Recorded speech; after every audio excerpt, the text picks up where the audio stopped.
Amen. It's good to be here tonight. If you'll take your Bibles to the book of Romans chapter 5, go ahead and find Romans chapter 5. And I appreciate the opportunity to open the Word of God tonight, say a few things I pray that could be a blessing to you and a help and encouragement, and hopefully will simply complement the service that we had this morning.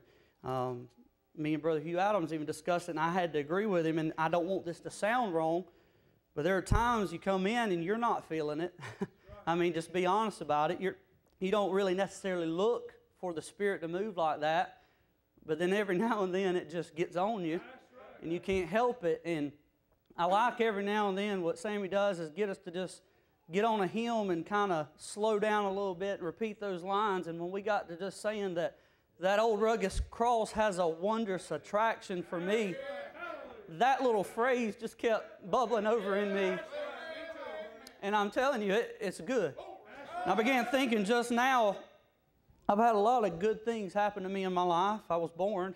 I guess that was good. I found out I could grow a beard. I thought that was pretty great. And I never thought I would have a beard. Now I'll probably never shave. Made me feel like a man. I got married. I got saved. Got called into the ministry. But the best thing that ever happened to me was Jesus. Had a lot of good things happen in my life, but I'm glad the best thing that ever happened to me was Him. I thank God for Him. Oh, I don't know if you've ever heard that old hymn. We got an old hymn book right here, page 16 of our old red hymn book. I know He heard my prayer. If you've never heard that song or read it, you need to read through that. I'm actually going to read something to you from it. I had a good teacher in school tell us every now and then it's not a bad idea to get a hymn book out and use it for a devotional. Some of the best advice I ever got in my life. There's an old part in there where this fella's praying and Satan comes to him.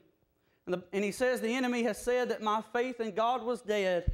And if the way was rough, he did not care. Thank God it is not true. He thrills me through and through.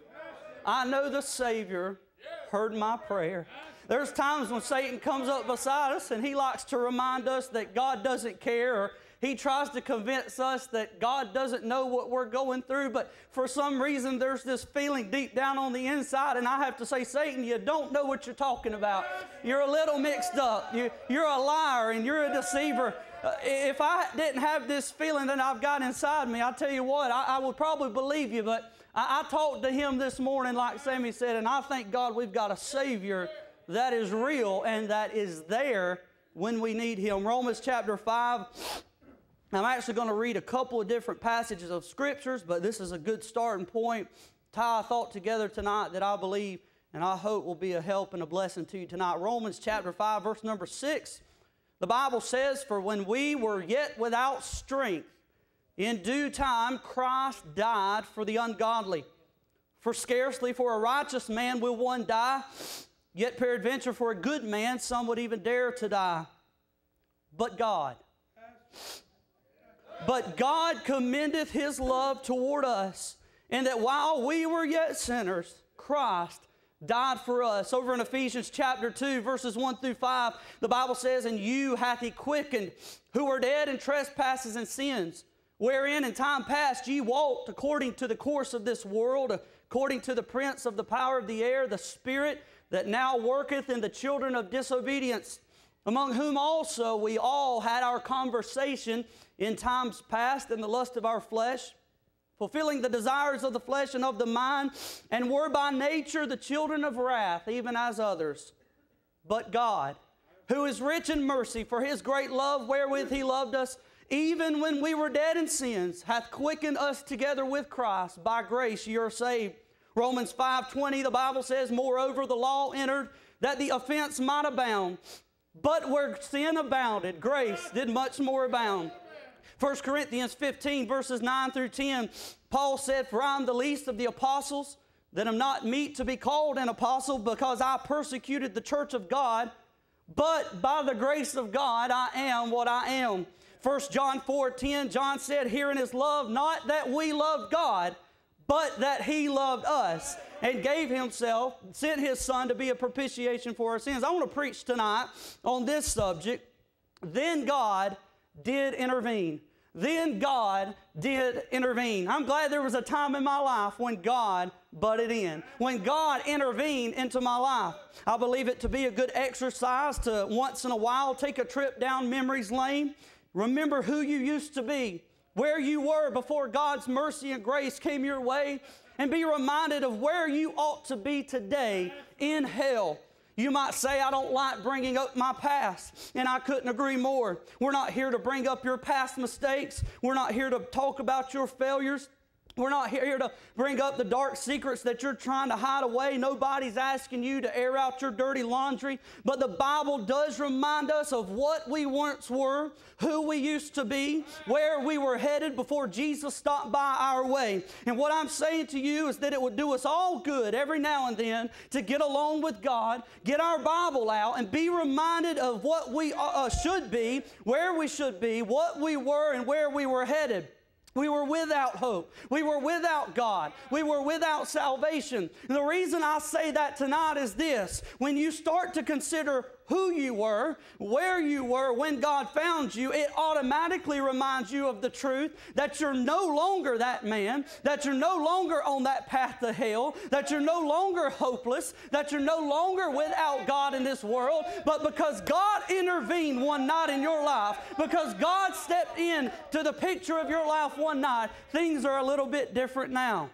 There was a moment in time, a time in your life when God intervened. To put it plainly, God stuck His nose in your business. And I'm glad tonight that God butts in on us. I'm glad one day that God decided I'd gone too far without Him, so He stepped into the picture.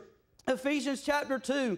Again, read these verses with me in verse 1. Who were dead, wherein in time past. He said, in time past you walked according to the lust of your flesh. You were by nature the children of wrath. You go to Ephesians 2 verses 11 through 13. 11, he says, wherefore remember that ye being in time past Gentiles in the flesh, who are called uncircumcision by that which is called the circumcision in the flesh made by hands, that at that time ye were without Christ, being aliens from the commonwealth of Israel, and strangers from the covenants of promise, having no hope and without God in the world. But now, in Christ Jesus, ye who sometimes were far off or made nigh by the blood of Christ. I'm glad it's different now. Over in 1 Corinthians chapter 6, verses 9 through 11, he said, know ye not that the unrighteous shall not inherit the kingdom of God? Be not deceived, neither fornicators, nor idolaters, nor adulterers, nor effeminate, nor abusers of themselves with mankind, nor thieves, nor covetous, nor drunkards, nor revilers, nor extortioners shall inherit the kingdom of God. And he says, such were some of you. But ye are washed, but ye are sanctified, but ye are justified in the name of our Lord Jesus and by the Spirit of God. I'm glad tonight I've got a Savior who intervenes in the affairs of man. When all hope seems lost, God intervenes. When all strength has failed, God intervenes. When burdens seem too heavy to bear, God intervenes. I was on my way to hell, but God. Hey, I was on my way. I had no hope for the future. I was without God. I had no merit to my name, but God stepped into my life and changed things around for me. Without Him, how lost would I be? If not for grace, I would be lost, lonely, and hopeless. Had it not been for a hill called Calvary, forever my soul would be lost. If Jesus had not come, then all men everywhere would be doomed and destined for hell. If Jesus had not risen from the grave, we would be of all men most miserable tonight.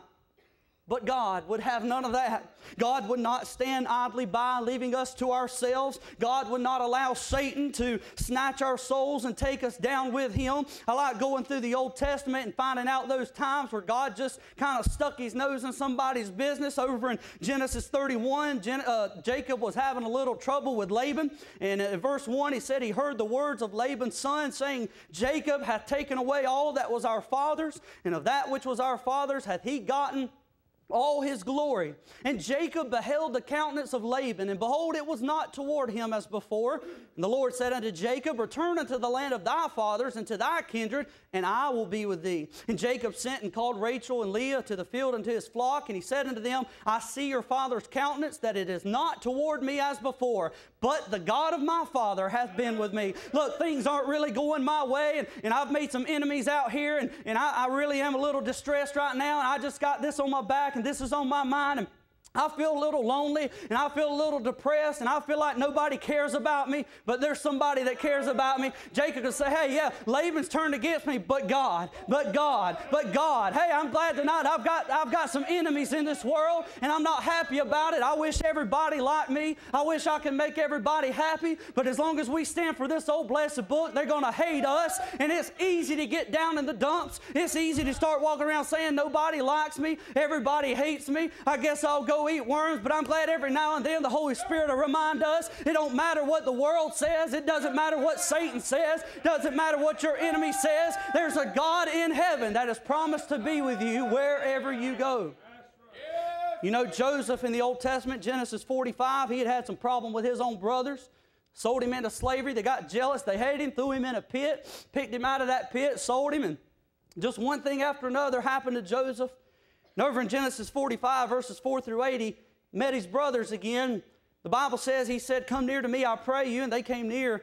And he said, I am Joseph, your brother, whom you sold into Egypt. Now therefore be not grieved, nor angry with yourselves, that ye sold me hither. For God did send me before you to preserve life.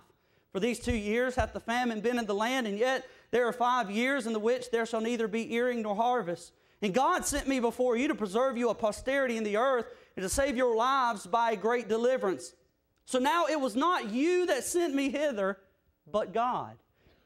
And he hath made me a father to Pharaoh, and lord of all his house, and a ruler throughout all of the land of Egypt. Genesis 50, verses 19 through 20. And Joseph said unto them, fear not, for am I in the place of God? But as for you, ye thought it evil against me, but God meant it unto good, to bring to pass as it is this day, to save much people alive. Joseph said, look, problems have happened in my life. Things that didn't really go my way. You mistreated me. You let me down. You forsook me. And you thought that you had maybe sent me off, and you maybe thought I was disappointed. You maybe thought maybe I was down at the dumps. But look, there's a God in heaven that had a plan all the way. God intervened in the midst of that situation, and he used it for his glory. You go over to Exodus 13, when Moses and the children of Israel came out of the wilderness, came out of Egypt and headed toward the wilderness. The Bible says that God didn't lead them the easy way, but he led them down through the way of the wilderness. And without the help of God, as Moses and Aaron stood before Pharaoh, they would have failed. As Moses and Aaron stood before Pharaoh and all his magicians, they would have lost the battle, so to speak, but God intervened. And I'm glad when they came before the Red Sea, when they thought all hope was lost in that situation, God intervened one more time. They had perished with hunger and thirst in the wilderness, but God intervened one more time when he sent the quail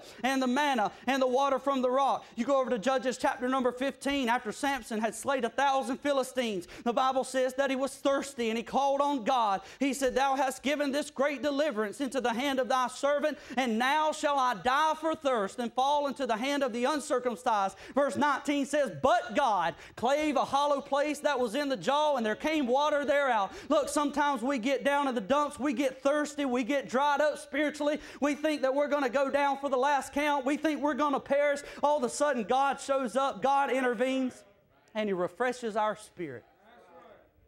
David was on the run from Saul in 1 Samuel 23. The Bible says, 1 Samuel 23:14, David abode in the wilderness in strongholds, and he remained in a mountain in the wilderness of Ziph.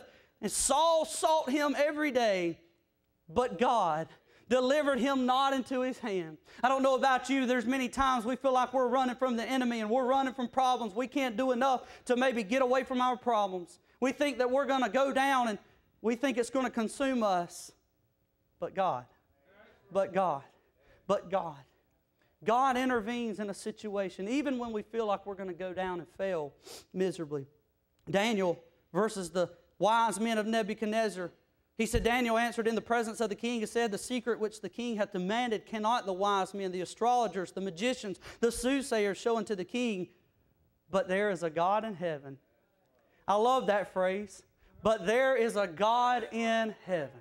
I don't know about you. The world tells us many times what you're believing is silly. Going to the house of God, reading the King James Bible, serving God, you're wasting your time. It's a small effort. I don't know why you're doing it. You could have a better time out there, but I'm reminded there's a God in heaven.